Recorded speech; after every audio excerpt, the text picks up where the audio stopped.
Hello mga kapartido, it's me again Zelda. So for today's video, dahil meron nga tayo nakuhang nyog dyan sa may likuran, gagamitin nga natin to para panggata sa ating gulay. Medyo nahirapan lang talaga ako magtanggal ng bunot dyan, pero so far dahil pinanganak tayong mahirap, marunong ako maganyan. Ito nga yung masarap dito sa probinsya namin kasi hindi lahat ng pagkain ay kailangan mong bilhin para meron kang pangkain. Pero alam mo ba, kahit nasa probinsya ka, kung wala ka talagang diskarte, magkugutom at magugutom ka. At dahil nga galing sa hulog lang tong nyog na to, kung mapapansin nyo nga, basag-basag na nga siya bago ko pa mabiyak yung nyog na to. At dahil nga wala kaming pangkayod, magbabayad na lang ako para mapakayod ko tong mga nyog na to at uutusan ko na lang nga yung anak ko.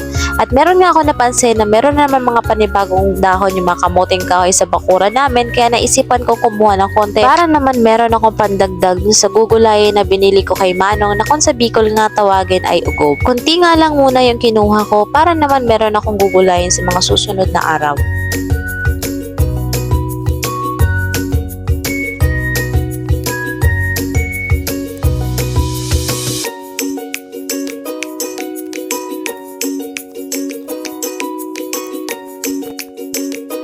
At eto na nga yung sinasabi ko na gulay na kung sa Bicol ay ugob. At babalatan nga natin yan na para bang lang. Ang pinagkaiba nga lang neto ay maliit lang talaga siya at pabilog, hindi katulad ng langka na lumalaki talaga siya ng pahaba. At isa pa sa mga pinagkaiba neto, hilaw lang talaga to pwedeng kainin at syempre dapat kailangan mo siyang lulutuin. Teka, ano daw?